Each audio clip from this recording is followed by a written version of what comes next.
The following is a presentation of Studio Audrain, powered by the Mexico Ledger. Welcome to Community Matters. I'm your host, Matt Pilger. Behind the camera, our producer, Sky Strauss. And joining me today is the Superintendent of the Mexico School District, Dr. Troy Lentz. And again, thanks for stopping by. Yeah, thanks for having me. Good morning. Big news recently, the annual report card, if you will. They call it the APR, if you will. That's what they call it. They have been released.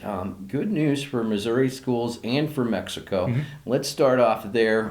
For Missouri schools, I believe test scores improved for quite a few schools. Correct. Yeah, the trend is that schools are improving, and DESE releases the annual performance report every year. It's an evaluation of academic measures and progress, and then other things that school districts have in place that are more process-oriented than outcome-oriented, and the good news is that Missouri schools are improving. Absolutely. What about Mexico School District? Kind of tell us what Mexico School District, where they were at on the test this year compared to last year. Yeah, so this year we earned 75% of the points possible on the APR. That was an improvement from 71% of the points from last year. And so, we're proud of that. We're not where we want to be. We always think that we can improve, and our kids deserve the absolute best. But I think we're headed in the right direction. Where are the biggest gains for Mexico, if you will? Yeah, so the process of putting together an APR is kind of complicated. The MSIP comprehensive guide can spell it all out for you if you're interested.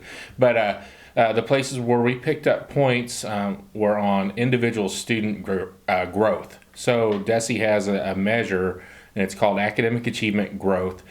Each school or each student in Missouri has a growth target, a predicted score, and because the kids should learn every year. That's the idea. And if the kids exceed that predicted score, then you get points for growth. And so our biggest places where individual students grew were in social studies and mathematics. So we're proud of that.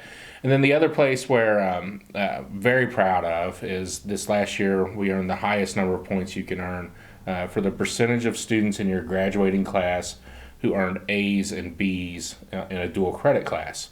And I think that's an achievement. I think there could be more conversation around the actual MAP test, and people ascribe different values to that. But I think everyone agrees that earning an A or a B in a dual credit class is a real accomplishment. So we had more students earn A's and B's on dual credit last year than ever before, and a part of that is because we funded it.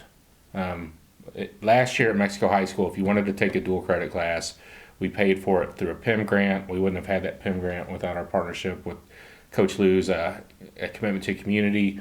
And so in my mind, it's an example of when we support kids adequately, they will fly.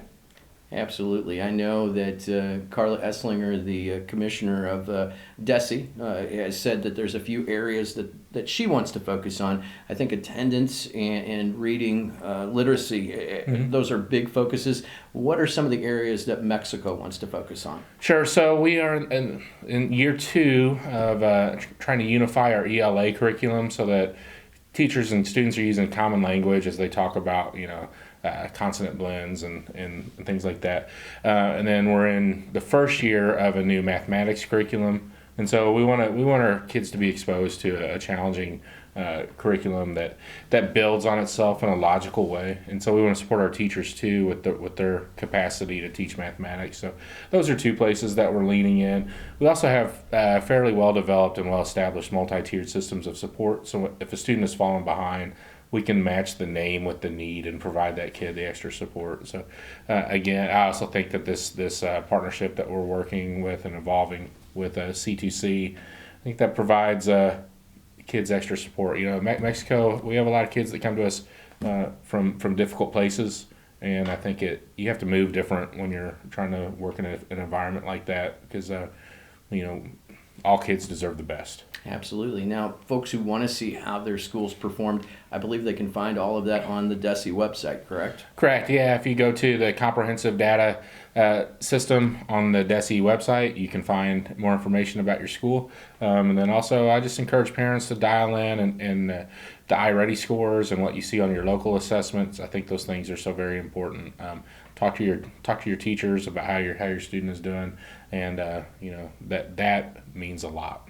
Absolutely. If you don't know how to navigate it, Marcy Orr wants you to call her. That's right. And she will help you out. So She will. Again, Marcy Orr. We won't give out her cell phone number. We won't. Okay. Or call me at the office. I can That's- talk you through if you want to learn more about it. Absolutely. Well, thank you for coming by Yeah. and giving us the update. Yeah, thank you. He's the superintendent of the Mexico School District, Dr. Troy Lentz. I'm Matt Pilger, and this is Community Matters at Studio Audrain, powered by the Mexico Ledger.